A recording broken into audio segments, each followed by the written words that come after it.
Hi everybody, just welcome to class this week. I'm sorry I haven't done class in the last little bit. I've just been flying so much, going to Thailand and then to Australia. So I tried to do a class both times I take out my notes and start doing. I was so jet lagged and tired. I'd be like, I can't do this. I can't even think straight. So here I am, briefly at home here in Vancouver before I head out again. And I'm back in Nelson soon enough. I can't wait for that. But we've got basically two classes left on this course and just wanted to sort of do the next one here and try and keep it a bit under an hour, see if I can do that. And then final class we can do just sort of do the closing thoughts just on the book that we're looking at and sort of a question and answer. Okay, so getting right into it here with the Heart Sutra. Homage to Professor Wisdom and Blessed Mother. Thus I've heard at one time the Blessed One was dwelling in Rajgir and Manas Vultures, mounted together a great assembly of monks and nuns and a great assembly of bodhisattvas. At that time the Blessed One was absorbed in the concentration of countless aspects of phenomena called profound illumination. At that time also the spirit of Avalokiteshvara, the bodhisattva, the great being, was looking perfectly at the practice of profound professional wisdom, looking perfectly also at the five aggregates being empty of inherent existence. Then the power Buddha Venerable Shariputra said to Spirit Avalokiteshvara, the bodhisattva, the great being, how should a son of the lineage train who wishes to engage with the practice of profound professional wisdom? Thus he spoke, and Spirit Avalokiteshvara, the bodhisattva, the great being, replied to Venerable Shariputra as follows. Shariputra, whatever son or daughter of the lineage wishes to engage with the practice of profound professional wisdom should look perfectly like this. Subsequent looking perfectly and correctly also at the five aggregates being empty of inherent existence. Form is empty, emptiness is form. Emptiness is none other than form, and form is none other than emptiness. Likewise, feeling, discrimination, compositional factors, and consciousness are empty. Shariputra, this all phenomena are emptiness, having no characteristics, do not produce and do not cease. They have no defilement, no separation from defilement, no decrease and no increase. Therefore, Shariputra, in emptiness there is no form, no feeling, no discrimination, no compositional factors, and no consciousness. There is no eye, no ear, no nose, no tongue, no body, no mentality, no form, no sound, no smell, no taste, no tactile object, no phenomenon. There is no I element and so forth up to no mentality element, and also up to no element of mental consciousness.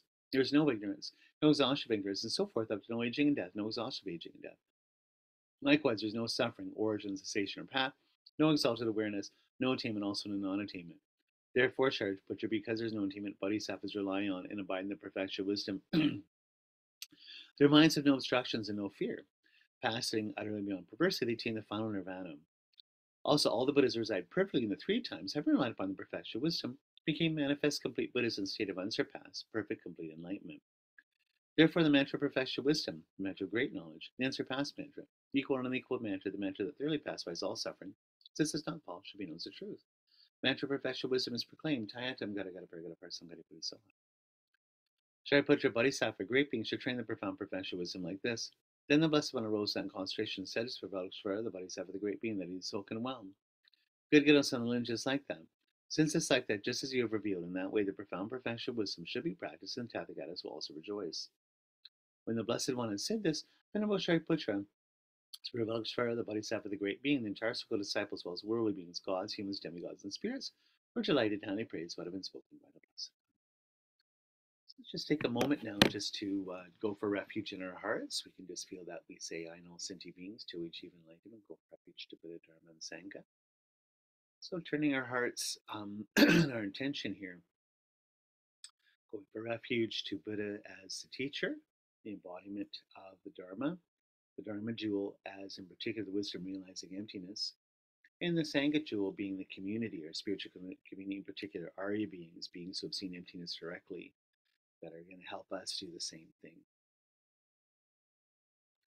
And as a teacher always said, seeing the Buddha as the doctor, the Dharma as the medicine, and the Sangha, our community, as being like the nurses and EMTs and all kind of like the hospital staff helping the patient get better.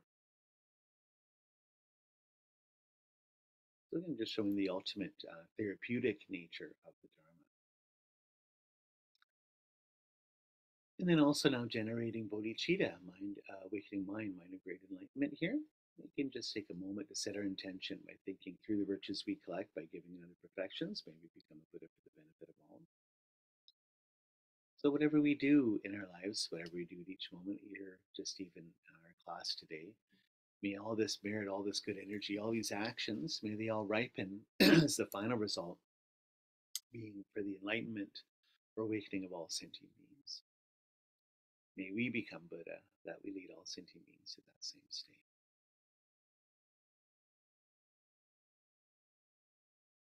So just while we're doing this class, just visualizing above us here Buddha Shakyamuni, surrounded by all of the Buddhas and holy beings and light beings, and all of our gurus here, just to sort of be witnesses and bless our minds and give us inspiration and knowledge. We think in particular Tsongkhapa and Gorampa with us, just giving their blessing and guidance here on studying their sort of respective notions of ultimate truth or emptiness. Okay, without further ado here, this chapter is going to be on what they call realizing ultimate truth. So how do we realize emptiness? Uh, Sort of the ultimate nature of reality. How's that done? What's that look like when we do? So, Tsongkhapa and Gorampa, ultimate truth, they say, is accessible to non-conceptual wisdom. Both of them say that. So, what's interesting, in other words, is that both of them, of course, as good Buddhists, see that this is something that you realize ultimate truth experientially. It's not just sort of a philosophy you believe in or books you read or whatever. It's a non-conceptual wisdom. Wisdom based on great concentration or samadhi that ends up liberating you here. But the question is, both of them believe this, but then how do they believe it? That's the real question. So ultimately accessible to non-conceptual wisdom, but how? And this is where both of them, you can see they have a common goal, but break off into different camps here and how to do it.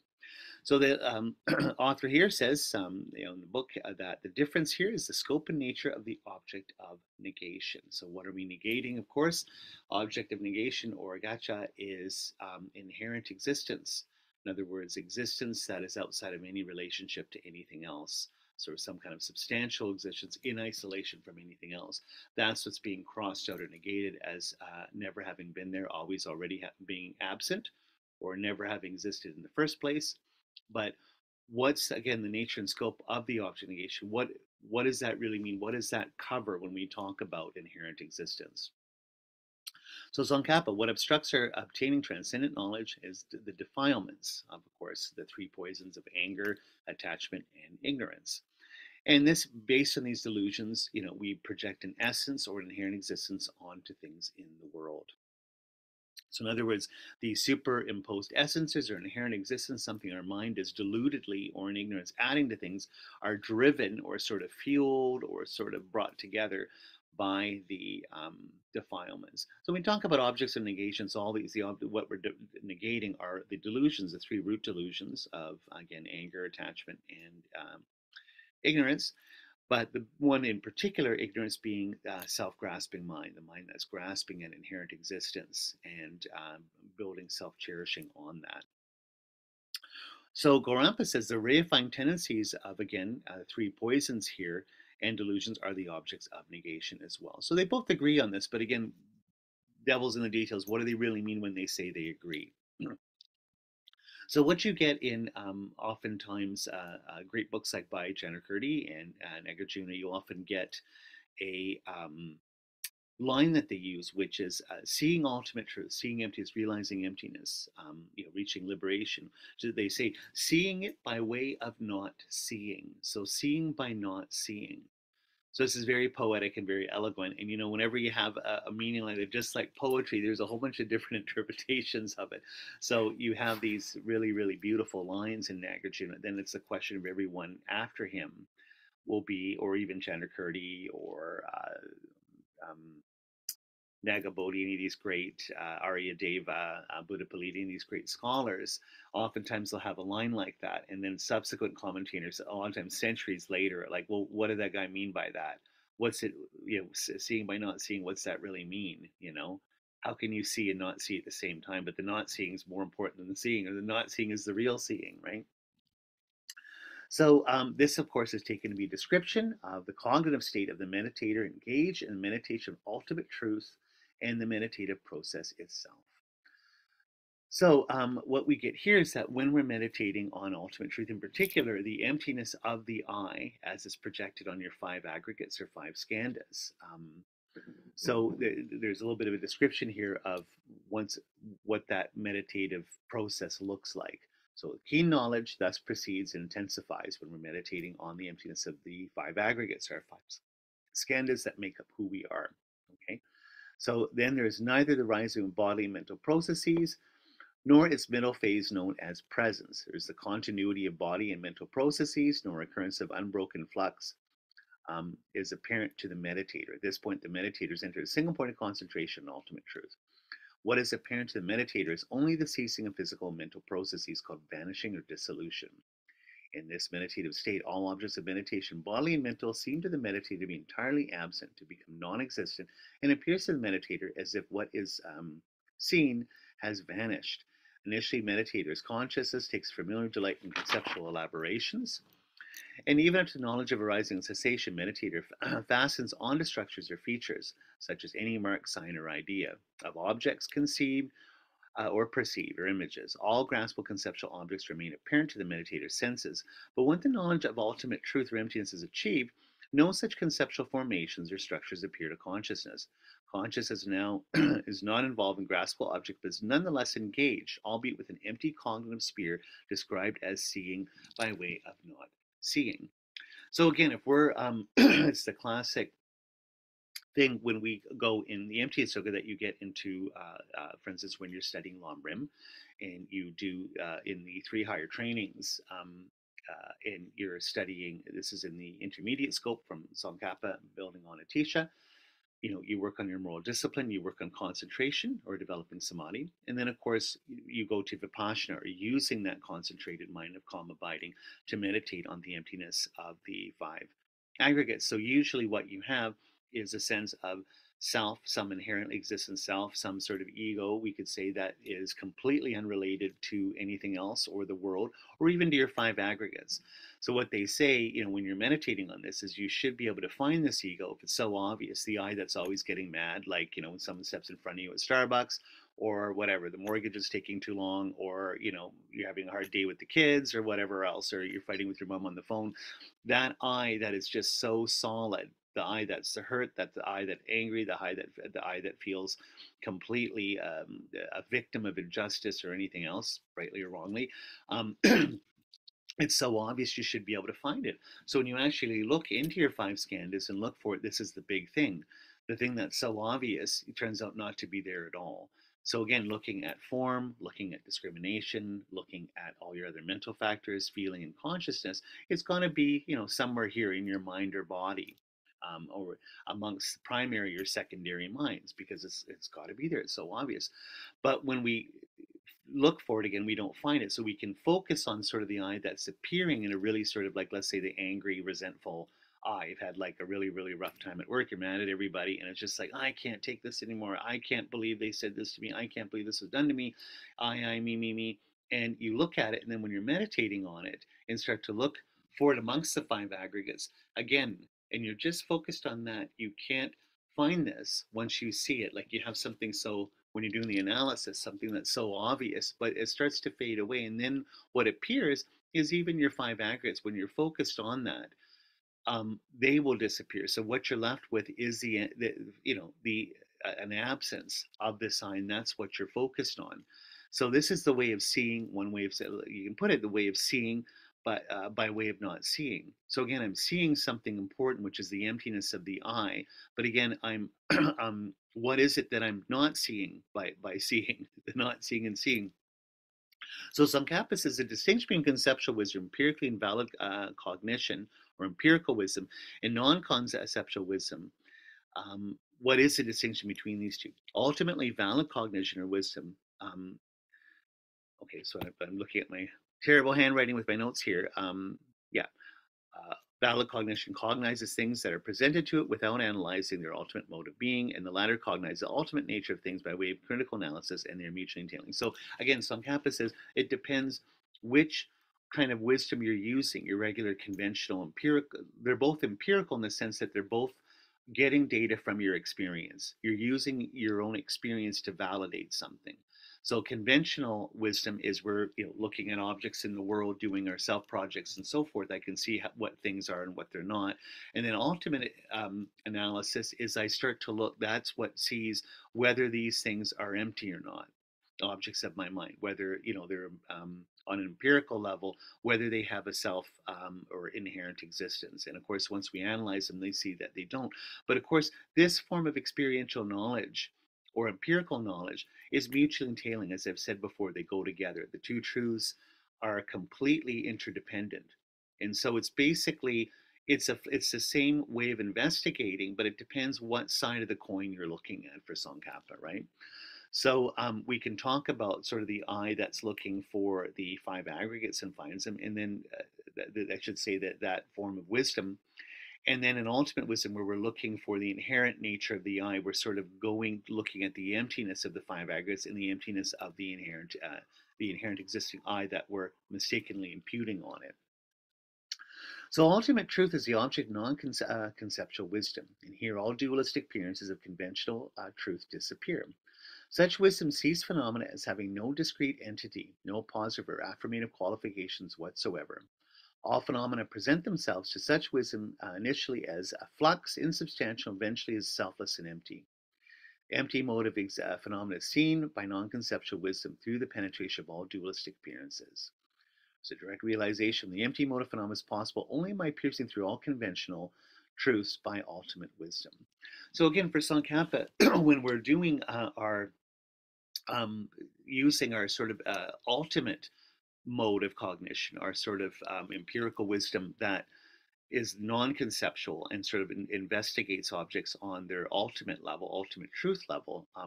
First of all, we can see them as being impermanent or dependent arising, sort of like a flux or in a set of relationships. But even when we focus on their real nature, looking for it, that drops away and we get the absence that is emptiness. But again, as I've said before, those two bridge together. It's precisely it starting with one that I get to the other. It's like flipping the coin from one side to another. And then I can go backwards and start to see that from ultimate reality back into conventional reality and see it's because things are empty that they can be impermanent or in a set of relationships. They don't have anything that would get in the way or block some kind of a barrier or boundary. It's a state of pure continuity. So, in other words, things sort of are dependently arisen or give rise to each other by being related to one another and not being themselves. So that's Tsongkhapa, to be honest, being a Gelugpa, we've talked about this before and so many times, and we kind of know this one. Let's look at how Gorampa says this, because of course they're starting at the same place, but then drawing kind of different conclusions here. So Gorampa says the distinction here is only in the case of unenlightened Arya mode of cognition. Buddha cognizes ultimate truth exclusively and only requires non-conceptual ultimate wisdom. Sentient beings require only their sort of diluted empirical wisdom. so and so it's the question of what's wisdom of non-duality and what's the question of duality. So again, Gorampa says that basically when we're talking about conventional wisdom, talking about conventional appearances, talking about empirical minds, this and that, this is a dualistic thing of subjects and objects, mind in the world, different conceptual elaborations, so forth. That is just what sentient beings see, and it's just a mode of ignorance and delusion, right? Whereas an Arya or a Buddha doesn't see this. Their mind is the mind of ultimate reality, which is non conceptual. So they have a non conceptual mind, seeing ultimate reality, truth of things. And then the sentient being just has a conceptual mind with all words and thoughts and concepts. And the whole point is that they're separate. You don't get one without the other. One's basically dualistic and sort of stuck in duality and suffering and caught in sort of the dreams and fictions of their own minds because it's a subject and interrelating with an object. And then the other side, you have basically a mind of ultimate wisdom, a Buddha mind, which doesn't have any of that. Very, very different. So again, seeing one is basically switching like a machine, like a dial, like an old, radio, like or just an on and off switch. How about we look at it that way? Click, click. You just press the button. Non-conceptual wisdom, non-conceptual wisdom, right? Two buttons: the sentient being button and the Buddha button, right? So both of these thinkers hold conventional truth is realized by engaging with dualistic appearances, whereas ultimate truth is realized by way of dissolving dualistic appearances. So they both believe that, Gorampa and Tsongkhapa. Okay. Um, Yeah. So, but Gorampa says like the only non-conceptual wisdom or ultimate truth can only non-conceptual wisdom can realize ultimate truth. And so Gorampa says is unlike Tsongkhapa, it can have no empirical grounding to enter ultimate truth, and allows to operate without reference to any empirical input. He says only a Buddha has ultimate non-conceptual wisdom. Okay. So, see, what do they mean if that's the case? By again going back to our little line here, seeing by way of not seeing. So, Tsongkhapa says this isn't a contradictory phrase. This isn't some gobbledygook, poetic, eloquent phrase that's self-contradictory, saying by way of not seeing. Like, what does that mean? So, Tsongkhapa is like, actually, it's an easy way of understanding this statement, sort of from the classical sources here. Okay.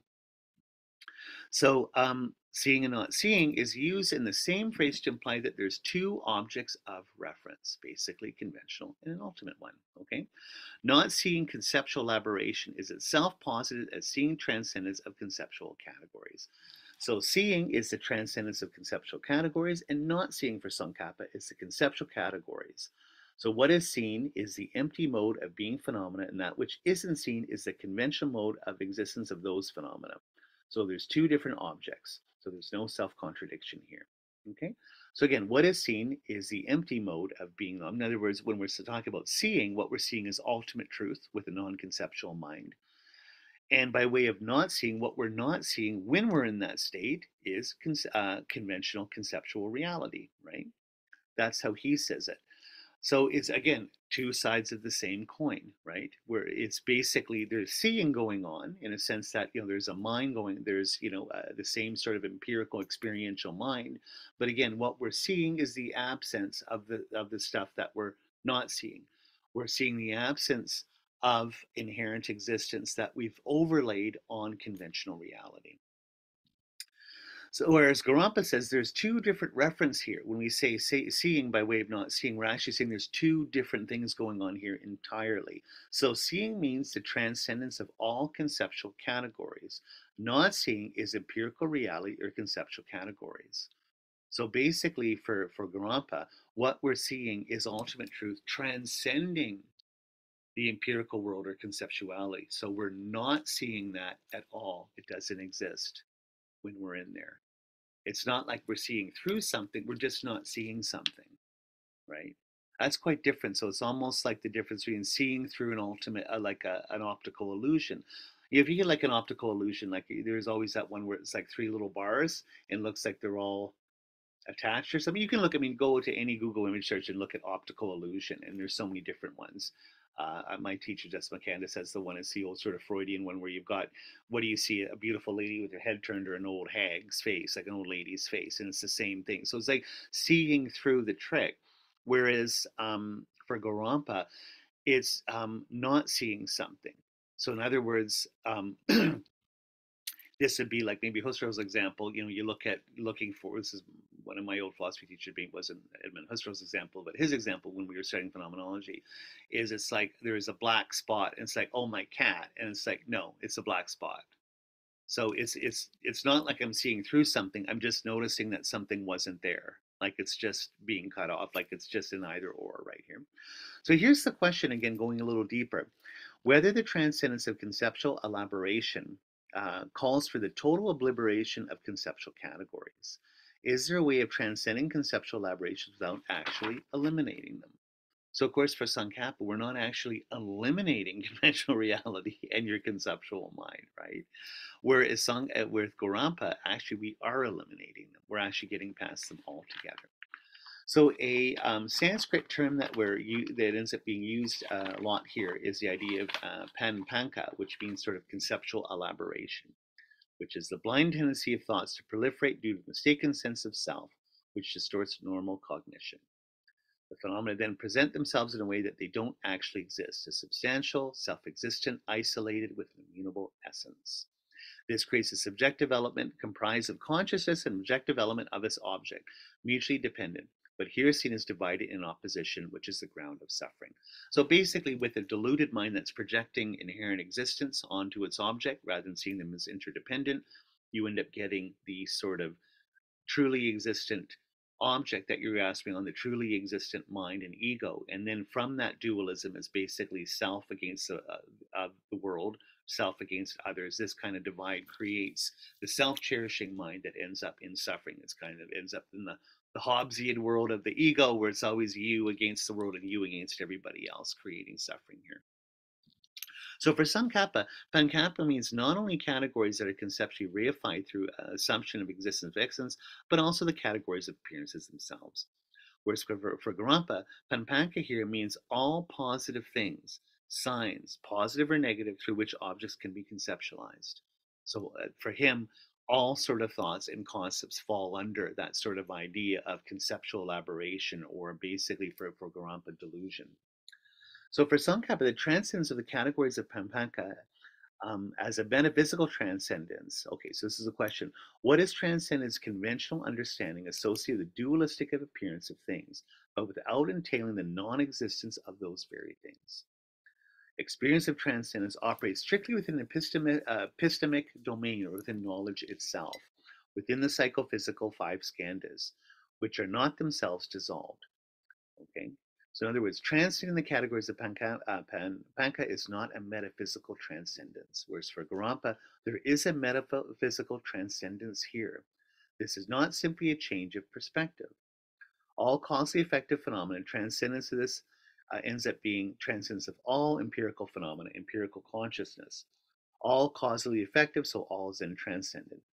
So transcendence of all appearances or concepts means transcendent of all cognition altogether. So what are we saying here? For Tsongkhapa, any of this is taking place, all this transcendence, within your mind itself. Okay, so it's within your perspective of how you're relating to the world that this is changing. So Tsongkhapa says this is a change in your sort of view of the world. We're not saying it's an absolute change in the world itself. It's just how you're relating or how you're seeing things, right? We're seeing them in a diluted way. We're removing that delusion. We've got walking around sort of with a blindfold on, and we're taking it off, right? We're not claiming that this is a metaphysical claim about the world. We're making a claim about our own knowledge.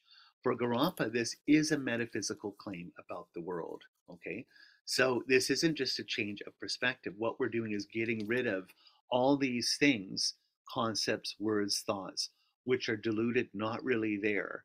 And so that whole world is vanishing when we're applying non conceptual ultimate truth wisdom, right? So we're making a substantial change in the world in doing this, not just a change in your mind here. So it's a transcendence of all appearances and a transcendence of all cognition, of all regular ways of knowing. That's being scratched out. You know, our conceptual way of looking at the world is under attack and being removed. Rather than, it's like with Tsongkhapa, we're uh, it's like working with lenses. We're trying to focus something, you know, like with binoculars or a microscope, see something clearly, right? We have something unclear and distorted. We're clearing that up. We're not actually removing it, throwing out the binoculars or whatever, right? Okay, so because of this, Gorampa even says that this ontological transcendence is even about eliminating the five skandhas altogether, which are identified with categories of prapanka. Okay, so we have to dissolve the five aggregates themselves as a necessary condition for the achievement of transcendent wisdom. Whereas Tsongkhapa says the transcendence of prapanka, of personal identity, is done within the five skandhas. So again, what we're seeing for Tsongkhapa, like for Gorampa, the five skandhas, our body and mind, they get tossed out. They get cut through. They're just appearances. They're erased. The psychic eraser erases them. Whereas what Tsongkhapa is saying for these meditations here, the emptiness meditations, in let's say in Lam Rim, you've got the five aggregates, which are dependent arises. They're fine. What we're getting rid of is the ego sticker we're putting on top of them. Okay, we got, it's like trying to scrape the cheese off the cheeseburger here. You don't want where you go to McDonald's and you just want a regular hamburger and you get the cheeseburger. You send it back and they scrape the cheese off. The rest of the hamburger is fine. Lettuce, onions, tomatoes, the sesame seed bun, the whole thing like that's fine, right? Side of fries, that's okay. But what we want to get rid of is the stuff that we didn't want in the first place, the cheese on it. Okay, so yeah, so I'm just looking here. Yeah. Okay, so this is just more of the same thing here. Just like Tsongkhapa is saying, the ultimate valid cognition is transcendent wisdom in the sense that it's directed to the transcendent sphere towards ultimate truth, unconditioned nirvana. But it's nevertheless, in terms of the scope and nature of transcendent wisdom, and it still operates entirely within the range of conditioned world. It's dependently arisen and doesn't imply a shift to a metaphysical unconditioned sphere. So again, what I think is awesome too with Tsongkhapa is that the whole point in keeping conventional reality and having ultimate reality part of it is these two wisdoms, whether they're conventional reality or conventional wisdom, I should say, that sort of empirical wisdom or ultimate non-conceptual wisdom, these things themselves are empty. These things themselves are dependently arisen, which is why we can create them, which is why we, through karma, we can study and apply ourselves and condition ourselves to have these experiences. So these experiences themselves are karmically driven. We can, that's the whole point of having a path. That's the whole point of practicing Buddhism. That's the whole point of having a spiritual education, right? So yeah, a little line here. The truth and essential characteristic of transcendent knowledge for Tsongkhapa consists in a precise understanding of the conditioned world itself. Okay? Whereas Gorampa argues, as a practitioner must break off all ties with the conditioned world in order to achieve an unconditioned nirvana. Okay, so just finishing up here. So I don't want to, like, there's a little bit more details. We can just keep going around here and saying the same kinds of things. So I just want to sort of go to one last thing, which is seeing phenomena sort of as nothing and as empty here. Yeah. Okay, so the question is maybe a little bit is what is the status of non-duality here? What does it mean to have a non-dual wisdom? Is this an epistemological non-duality or metaphysical non-duality? So Tsongkhapa, of course, says non-duality is epistemological. It's a non-duality of our knowing or our conscious mind here. So the apprehending consciousness or transcendent retains the ontological distinctness as a subject. So this is an important one, which is interesting, is that for Tsongkhapa, mind, to be a mind always has to have an object. It's just basic Buddhist low-rig, like basic Buddhist psychology, is mind is always intentional, which means it's always in a relationship to something else, not itself. It's always knowing something, right? So when we talk about non-duality here, um, it's not like for Tsongkhapa, the um, mind and object cease to be in a relationship or sort of merge and become one or whatever. There's a mind always has this object. What we're getting rid of is this sort of mediation we're putting between them of having sort of this idea of inherent existence or substantial existence. I mean, ironically, what's happening is that the mind of inherent existence always thinks that mind is separate from its objects or separate from the world, that there's these inherent sort of immutable substances or whatever, and that they're not in a relationship to one another. So when I'm seeing the emptiness of things, I end up seeing the dependent arising, seeing that that's true. And so we're seeing that mind always has objects, that you're always in a relationship with things, with yourself, with the world, with other people. Mind is in a relationship with its objects. So that's the non-duality that you're seeing. Is that ironically, right? That's what's so funny. You're just seeing what's always been there in the first place. It's like finally seeing, like, oh, I have a nose. I don't really see my nose, I whatever, and it's like, oh, there's my nose right there. It's always already been the case that the mind has its own objects, and that's one way of understanding that you're in a relationship, that mind and world go together, that conventional and ultimate reality go together.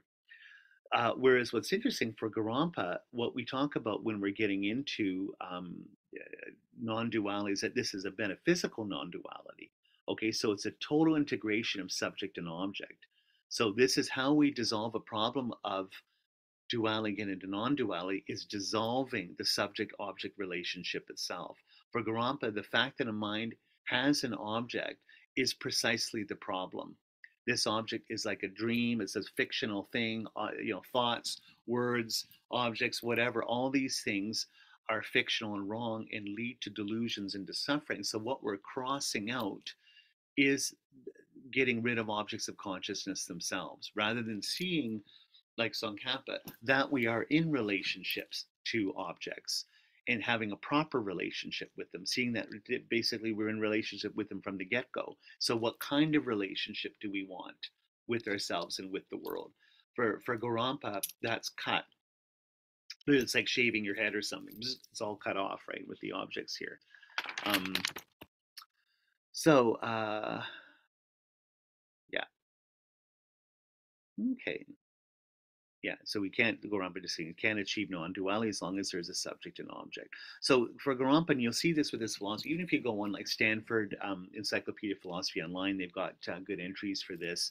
He's got all these kind of like little dialectical exercises to sort of cut through things, right? So he says when we're meditating ultimate truth or emptiness, we're getting past four conceptual elaborations. We're letting go of the idea of existence, we're letting go of the, so that's number one. Number two, we're letting go of the idea of non-existence.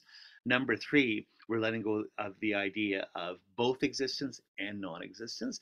And we're letting go of the fourth one there, the idea of neither existence nor non-existence. So we're transcending all of these distinctions, between the conceptual mind and its objects. That's all being let go, right, as we go into ultimate truth. So Mipam Rinpoche, one of the great luminaries of the 19th century, and also probably the second greatest Nyingma thinker after Longchenpa, he says a similar kind of thing, built on Gorampa and commentating on him. He says that there are no external objects to the mind. They are all provisional descriptions of appearances, just like the horse or an elephant in a dream. So basically, there are no objects. Just like you can't say, Mipam would say, and Gorampa, that you have a dream, and I'm dreaming whatever, like winning the lottery, dreaming like, oh, I'm driving in my nice fancy new car, my nice fancy sports car down the street in Vancouver, da da da. I would never say waking up, well, I better go outside and check for my sports car and go for a ride. Like the point is those things are completely fictional. They're fake. They don't exist. They've never been there. So, for their point of view, everything in the world's like that. So you can't take anything seriously. You can't take anything as being real. They're all just basically dreams in that they're fictional. You see, so we're not talking the sort of Marcel Proustian thing of Tsongkhapa, where everything's like a dream in the sense that it is an object of mind and it's virtually true. It's changing, it's dependent, it's being made up through words and thoughts, it has effects. Like, is it inherently true separate from you? Absolutely not. But does it exist on a virtual level? Yes, it does. Whereas for Gorampa, so the whole point of dreams is that they're not true. You didn't win the lottery. You didn't magically make yourself 10 years ago. You didn't ride a dragon up to some fairyland or whatever. No, it's fake. It never happened, right? So you can see kind of a different idea of what existence means for both of these thinkers here, right? So Gorampa says the external world is simply a system of purely mental constructs. This is very much out of the mind-only school when you think about it, right? And the five consciousnesses, the sense conscious, arise from a foundational consciousness. So this is, again, a big thing what you get in the Emptiness of Other school, or Shentong, what they call great Madhyamika, is that you have a big influence in a lot of ways from the mind-only or Chittamantra Yogacara school, where basically when you look at it, what is uh, what's happening here? So, well, for Tsongkhapa, the highest level of wisdom preserves duality and diversity. There are many empirical dualities. The whole, like for Tsongkhapa, what's interesting on an empirical level, even though we see the non-duality of things because they're interrelated, there's all sorts of empirical, not ultimate dualities, but empirical dualities, virtue, non-virtue, good and bad, helpful, not helpful. Like the whole point of the spiritual path, having a path, is knowing all these different, very diverse empirical things. These knowledges about your experience, these things in the world. What's, as we say in Buddhism, what's to be taken up and what's to be abandoned. There are differences in the world. And as William James says, a difference that doesn't make a difference isn't a difference, right? That's how we can actually educate and realize that there's a difference between suffering and happiness, for instance, that there's things we should do and things that we shouldn't do as a spiritual person. Whereas Garampa, not that he's denying that, that would be really, really silly, but for his view, basically, we have a whole metaphysical non duality here. So the whole point is all those concerns drop away. Uh, not that of course, as a Buddhist, we need to be good and we have to meditate, we have to do all these things. But the whole point is that mind doesn't have an object. It's almost like a laya vijnana in the Yogacara system. We're just dealing with bare mind, not its appearances. That's what we're focusing on for ultimate truth. We're focusing on Buddha mind, which it's an ultimate form of wisdom, and it's perfect and complete and sheer bliss and all these things. And it's that way precisely because it's let go of everything else, right? So to conclude here, Gorampa says, this is seeing phenomena as nothing. Seeing by not seeing again is the realization of non-duality. But here's the thing: people ask Gorampa right after he wrote all his books, um, Gorampa, what do you see? If mind doesn't have objects, if we don't have concepts, we don't have appearances, what are you seeing in ultimate truth? What is ultimate truth? What are you experiencing? Right? If you think about it, there's no object, no concepts. What can you even talk about experience? If experience is things, determinate things appearing in your mind, none of that's appearing. And again, we're not seeing just the absence of inherent existence, right? What is ultimate truth here? Okay, there's no subject and object. What's seeing? There's no cognizer. There's no cognize. What's wisdom? How is wisdom cognition at all? How can we even talk about wisdom being experienced here? So Gorampa says ultimate cognition doesn't depend on the dichotomy of subject and object.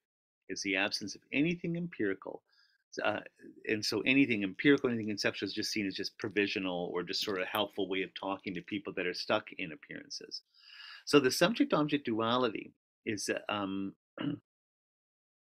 yeah. So I mean, this is what I've said before. I don't want to get into it, but this is another story where, for Gorampa, he basically says that any objects in the world are just universals or projects of the mind, constructs. That's precisely why they're wrong. This is a big thing in the Sakya tradition out of Sakya Pandita. When I'm seeing an object, like let's say my phone, what am I seeing? I'm basically just seeing concepts of this, like my own sort of constructs. They're all sort of universals, words, thoughts, these kinds of things. It's because they're shared amongst other people, they're not particulars. And so basically, they're just fictional, they don't have a referent. So that's how I can sort of erase all these things. Is all those objects can go away once I don't see them as just being coming from me, not coming from the world. They're my projections. They lead to suffering. They're ultimately false. They're not attached to anything in the world. They're free floating. So they're fake. They're just like a dream. They're just like a hallucination. I take all these drugs and like this and that. None of that's actually happening. It's just in my mind. So again, people ask him, okay, if that's true, does this understanding of emptiness, what is this? Is this sort of like basically like a nothingness, a no thingness, sort of a blankness that we can't talk about at all, that we can't say anything or conceptual about it? So, by treating emptiness as an utter absence rather than cognitive content and non dual wisdom as contentless cognition, Gorampa resolves the problem of a dichotomy of objectivity of ultimate reality and subjectivity, transcendent wisdom. What remains is absolute non dual, transcendent subject itself. So emptiness here is an utter absence, same as that great thinker and scholar Gendon Chöfel. So Mipam and others criticize this. They say, how can nothingness be a wisdom or a penetrating insight? Wouldn't this just be like being in a coma? So even Mipam Rinpoche, so what ends up happening is Gorampa says, this sort of pure subjective awareness is beyond all words and thoughts and language. So it's like nothing, nothing you can talk about, right? It's so powerful and so mystical. Words fail me. It's either get it or you don't. Everything else is just sort of like the ladder used to get over the wall, just these poetic statements or something. But the whole point in this ultimate truth, it's that this emptiness is something we can't communicate logically to you. It's beyond anything in the world, beyond your hopelessly deluded, limited little mind, right? Very different. And so this is basically an absence of all conceptual thoughts, or like an absence, like a nothingness, a sheer scratch out in terms of this, in terms of me being able to communicate it or put it in conceptual terms. But Mipham Rinpoche, great Nyingma Lama, criticizing Gorampa, he ends up saying, how can nothingness be a penetrating insight? In other words, how can this help you? How can this help anyone else if you can't even talk about it? How could you even apply it to your day-to-day life? How would you be able to integrate it? Because I somehow have to integrate this experience into my conceptual world to be able to live in it. How can I even be a Buddhist teacher and communicate this to other people? You know, how can it be therapeutically helpful for them? If we can't even we don't if we can't talk about it, I don't even know what it is or how it's supposed to help me, right? I have no context because it's outside of contexts. But again, I don't want to make it Gorampa sound like a dummy. He'll just say, well, it's just such a powerful experience of selflessness. It's we can't communicate it in regular ways. So there has to be irregular, non-conceptual, illogical ways of somehow getting this across to your students. Right? Yeah, how about we just leave it at that? So, yeah, I mean, I just have with Tsongkhapa, of course, you can see it's the complete opposite of that. Okay, ultimate valid conscious cannot be positive. Okay, what am I going to say? Okay, so Tsongkhapa, emptiness is a negation, a putative object of negation. What we're denying isn't metaphysical existence, just inherent existence. So you see the difference for Tsongkhapa here is he's like, we're not denying empirical existence itself. We're not denying universals, concepts, words, or any of these things. All we're denying, the only existence we're denying is the existence, like what Alexander Berzin calls impossible existence, existence that's outside of any kind of relationship to anything else, right? Inherent existence, sort of immutable existence, relationshiplessness. What was a relation? Yeah, I'm trying to make up a word here. Um, yeah, relationshiplessness existence, so to see. Existence that's completely outside relationship to anything else. That's what we're denying. What we want to affirm is the fact that everything is karma, everything is relationships, everything is dependent origination. And it's because of that that we can have a liberation. Because everything is interrelated, I can go from my suffering world to a world of bliss. Whereas Gorampa, it's precisely like the sword, I cut off the world and I cut off suffering. And then that cutting off point where I'm in this other space is liberation. Okay, that's enough. I know this book is a brilliant book. I really would love all of you guys to read it. But the different chapters are very much interrelated, I guess themselves very empty. And so there's a lot of repetition in it. And again, I will apologize. I'm not a Tibetan scholar. I'm not some Geshe or Khenpo, and I haven't realized emptiness. So I can't really I, the presentation I'm doing here in these classes, of course, is going to be fairly superficial. And of course, I have my own sympathies being a Gelugpa practitioner, but I never want to mischaracterize or disrespect or Gorampa's position because he's seen as being an enlightened being. His thought has helped and liberated countless beings over many centuries. So I want to try and not just make it fair, but try and get what he's getting at. And I hope I can do that without confusing people too much. I don't want anyone to walk away from this course thinking that either thinker is kind of stupid or mistaken or whatever. I mean, we can have our favorites in the style that we like, but in particular, I hope I don't mischaracterize Gorampa's position in any way.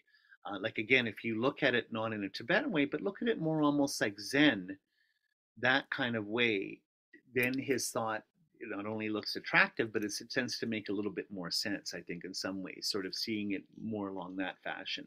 We all love Zen Buddhism. All of us know, as Buddhists in the Buddhist community, how powerful it is and how such a different way of doing our meditation on emptiness and how effective it is for people that like that particular tradition. So I'd like to sort of slot Gorampa more kind of along that side as a way of making sense of his position.